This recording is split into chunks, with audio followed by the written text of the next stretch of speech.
என் கிணத்தை காணோம். ஐயா என் கிணற காணோம்யா. என் கிணற காணோம்யா. ஐயா என் கிணற காணோம். டேய் என்ன இங்க இருக்கேன் இங்க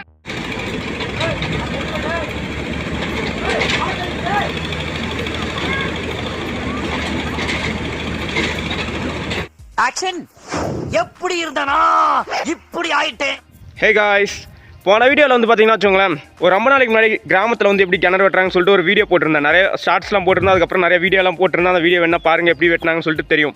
இப்போ வந்து பார்த்தீங்கன்னா வச்சுக்கோங்களேன், அந்த கிணறுலாம் வெட்டி முடிச்சாச்சு. இந்த கிணறோட அவுட்புட் வந்து பாருங்கள் எப்படி இருக்குன்னு சொல்லிட்டு வேறு லெவலில் இருக்குது. உள்ளேயும் பாருங்கள் தண்ணி நல்லா ஊறி இருக்குது, கிணறு நல்லா தண்ணி வந்துருச்சு. கிணறோட அவுட்புட்டு பயங்கரமாக இருக்குது. என்ன பாருங்கள் அப்படியே காட்டுறேன் கொஞ்சம்.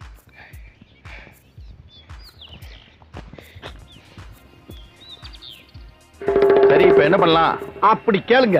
கிணற நீ வெட்டிட்ட, அதை 2 கண்ணால பாத்துட்டு அந்த ஆளு ஒரு சர்டிஃபிகேட் கொடுத்துருக்கான்ல, அதை வச்சுக்கிட்டு நான் என்ன பண்ண போறேன்னா, கிணறோட இன்புட் வந்து பார்த்தீங்கன்னா வச்சுக்கோங்களேன் கொஞ்சம் குந்தும் குழியுமா இருந்துச்சு. இப்போ வந்து பார்த்தீங்கன்னா வச்சுக்கோங்களேன் அது மறுசீர் செஞ்சு பின்னாடி எப்படி இருக்குன்னு பாருங்கள். அப்படியே வேறு லெவலில் இருக்குது. கிணறு பார்க்குறதுக்கே வச்சுக்கோங்களேன் நல்லா குளம் மாதிரி வெட்டியிருக்காங்க, நல்லா பெருசாக இருக்குது. இது வந்து கவர்மெண்ட் ஸ்கீமில் கொடுத்த கிணறு தான், பட் ஆனால் வேறு லெவலில் இருக்குது கிணறு.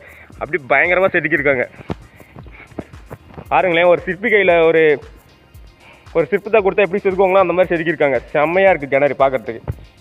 ஆழத்துல இருந்துச்சு சார். இங்கதான் சார் படிக்கட்டு இருந்துச்சு, அதை எடுத்துட்டு பனை மரத்தை ஓட்டிட்டு போயிருக்காங்க சார். இந்த ஏரியாவிலே வத்தாத கிணறு என் கிணறு தான் சார். கிணறு வந்து பார்த்தீங்கன்னா வச்சுக்கோங்களேன் கிட்ட போய் எடுத்தால் வந்து கவர் ஆக மாட்டேங்குது, ரொம்ப பெருசாக இருக்கா, கொலை மாதிரி இருக்கா. அதனால நான் வந்து தூரமாக வந்து என்னால் முடிஞ்ச அளவுக்கு வீடியோ எடுத்துருக்கேன். பாருங்கள் எப்படி இருக்குன்ட்டு. உள்ளேயும் பாருங்கள் எப்படி இருக்குன்ட்டு. ஸ்டெப் பை ஸ்டெப்பாக செதுக்கியிருக்காங்க. சூப்பராக இருக்குது கிணறு.